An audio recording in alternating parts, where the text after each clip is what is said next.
What I did initially was build up this side with some gravel, built a retaining wall out of the rock, and the flow in general is just so much better. But we've got another problem. And instantly I just thought, okay, water change, water change, water change. I didn't do it 3 times because that was silly. Should I just stick with a setup that is perfect for my water, i.e. South American cichlids? Ew, look at how horrible it is. Why don't they just make these things black?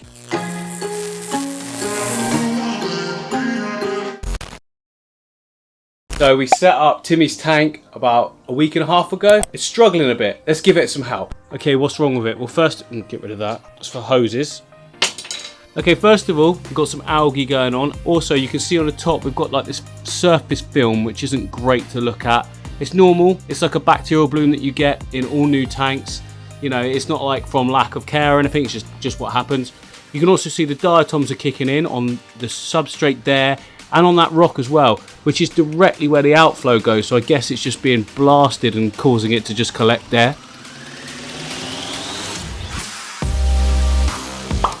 Click subscribe. So you can see we got a bit of algae on the side. And you might be thinking, where the hell is Timmy? Here he is. Timmy! Timmy! Oh no. This man is back with camera in face. It's okay though because he feed me. Hello. Oh, look at me acting all cute. So you can film me. Look at my yellow patch. It's so sexy, so nice. God, Timmy, why are you such a weirdo? Yeah, so let's be Timmy. Timmy! Gotta stop that. Am I overdoing it? Tell me if I'm overdoing it because it still makes me laugh. So a really good way of knowing if you're overfeeding your turtle or not is like every meal, look at the size of his head. It should be about the size of his head. So I've got enough bloodworms here for a horse to eat. Because I'm about to do a water change, I'm just going to put a load in, give him loads to choose from because obviously I can suck out any waste. But usually about the size of his head, put it in, he'll consume it, job done. They're little beggars as well, so they'll always want more. Never can give them enough, but you know, you can overfeed them, so you don't want to do that. So you can see here, me little Thomas the Tank Engine cup. Don't tell the wife, but the boys don't even care, they don't use it. They're no longer into nice things like Thomas, they like Power Rangers now and fighting. Oh well, boys I suppose. Right, so what I want to do, to put these bloodworms in, I need to turn off the filter because otherwise it's just going to blow them around. So let me just unplug the filter. Right, filter unplugged. Right, now I like to pour it out in this little sort of open area as well. So it's going to gently fill up. There you go, fill it up so it just doesn't chuck it all everywhere as I submerge it. Ooh, ooh. Turn it gently and like pour it into that area. And to be fair, I've not looked at Timmy yet, but their sense of sort of taste and smell, I guess, is really, really good. So he probably knows that that's there already. Look at that tidy little pile for him. Anything he doesn't eat, I'll just put into the Rainbow River, and all those fish in there will take it in no time. Timmy! Timmy! It's dinner time. Dinner time, buddy. Right, I'm just going to move him over there. Like at the moment, he's at that age where I just want to make sure he's getting his food. So I'm just going to gently lift him off. It's a new setup at the end of the day. There he is. Look. There you go, buddy. Can you see it? Why are you looking at me when I'm trying to eat? This is very embarrassing. So there's that massive pile there, and you picked out that one tiny piece. No, that's fine. That's fine. You do whatever you want. But as you can see, that pile is probably double the size of his head, therefore there's way too much. I'm going to leave him alone. Look, I feel like I'm disturbed him. Let's leave him alone, come back in a second. So you've obviously spotted what's behind me whilst I was just sorting out Timmy then. This is going to be my African cichlid tank. Now bear in mind, obviously my previous video was talking about my water parameters.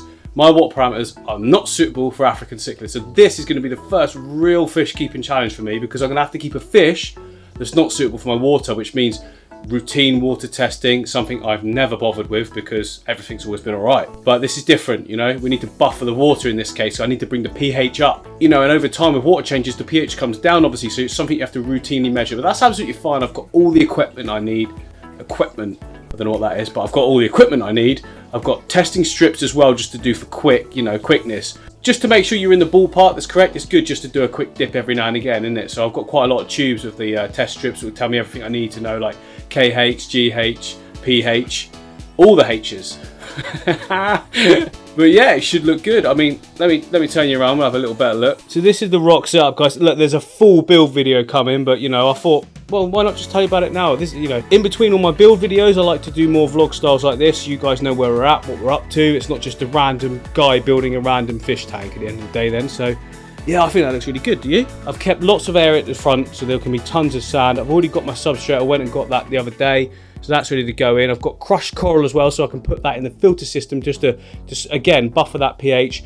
I've also got a product coming that you add to your water just to set it at the right level as well. So yeah, I'm really looking forward to it. I'm still not entirely sure on the fish stocking, so help me out guys below what you think. Remember guys, it's a 270 litre tank. It's 90 centimetres across, 60 centimetres to the back. So there's a real good depth at the back here, as you can see like that. And it's 50 centimetres high as well. So the way I've set up the scapelet is just that there's loads of room around it for the water to flow around, because I want to make sure that it keeps nice and clean, because obviously the whole point of these African cichlid tanks is just to overstock them so that then you can diffuse the aggression amongst more numbers basically, so you've not just got one or two getting bullied to death, because there will be fights basically. But the way I'm looking at it right now, there's tons of cracks and crevices. I can even add some more actually in certain areas. Nice little cave structure going all the way back there, little caves in here and there. There's more actually on the back of this as well that go right in under. It's actually like a whole system underneath that they could probably get through. Although those spaces aren't huge, but then I'm not starting off with massive fish either. I want to start small. Like, I love watching stuff grow, so that would be cool. But yeah, it looks really good, I think. Hang on, let me turn off some lights. Yeah, so here's how we're looking without a cajillion lights on. And also, I'm not even certain I want to be using this light either. I might go for a nice, really cool spotlight that hangs right in the middle, just to give it that sort of downward lighted effect in one area. Spotlights look wicked as well on shimmering water, so I definitely think that might be something to think about. Let me know what you think. Should I stick with the strip light, or should I go for the spotlight for that really cool shimmer effect? Plus the spotlight is fully color customizable. It's the AI Prime, so it's an expensive light, but you know, I've got it sat around and I can use it, and it's a brilliant light to be fair as well. What do you think? Do you like it? I love it. I think it's going to be sick.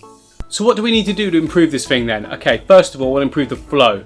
So there's a lot of areas behind that rock work that's just got some stagnant water in, because obviously, you know, the flow's being restricted. So I want to fill those out with gravel and simplify them a little bit more, but keep the overall shape, because, you know, Timmy's liking this setup, obviously. He likes his little area to go to, so I'll make sure he's still got that. But I want to fill in all the areas that are now currently void of anything just with gravel, and that will just improve everything. Total biological filtration will all be inside of all the gravel as well. Plus, it will just stop any stagnant water collecting there, and it will just flow around a lot nicer. So I'm going to get on with that. Let's just do a time lapse because it might take a while.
So I took everything out apart from the central island, which has now got this nice little bit of plants on it. Well, no, fern.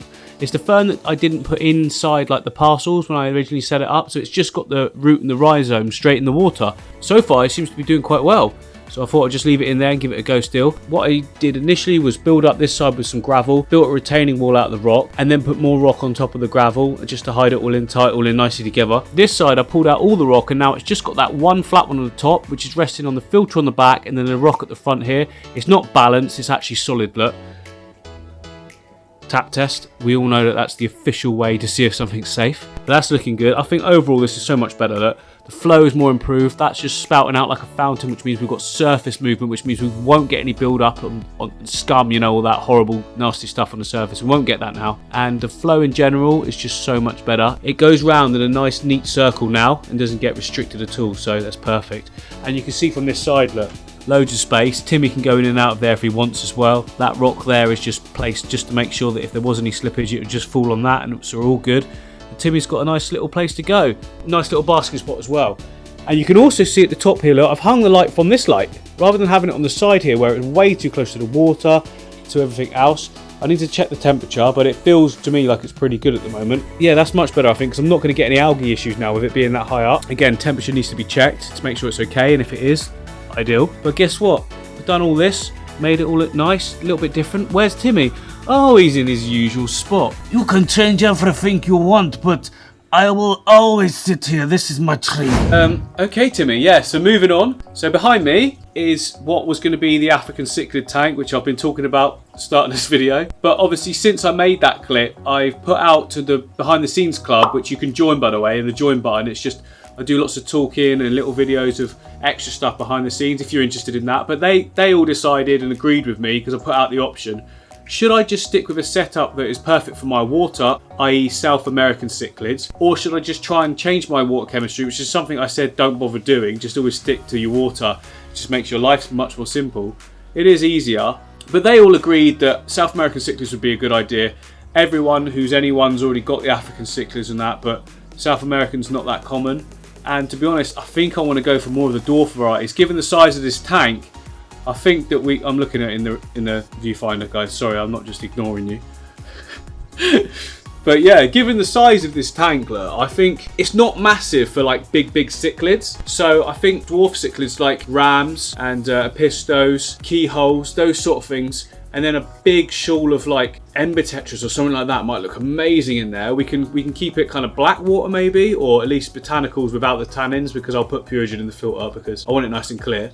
We can do some stuff coming out of the water as well. We can have some wood coming in and keep it sort of biotopy, but not, because I want to use other plants other than just like Amazon swords. So yeah, I think that's what we're going for, is the South American cichlids instead. I'm thinking maybe just keep the same scape though. I think that'll work. Why not? I think it looks really good.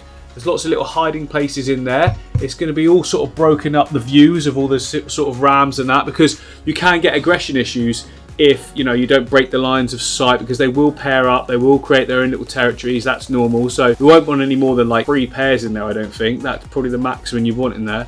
Although saying that, some have said that the more pairs that form, the more zones they'll create. So the bigger the space, the bigger the zones. I don't really know if that's true or not, but guess we'll find out. I mean, I don't want to go any more than 3 pairs, to be honest. I think that would be really interesting fun for us to watch anyway, whilst also watching a planted tank progress. So yeah, that's what we've got to come on that one. Okay then guys, that's settled. African cichlids it is. Dwarf African cichlids to be specific. So yeah, I think that'll be really interesting to watch. Tons of action, stuff going on, plants everywhere. But we've got another problem. So as we look around the studio, look up at the lights.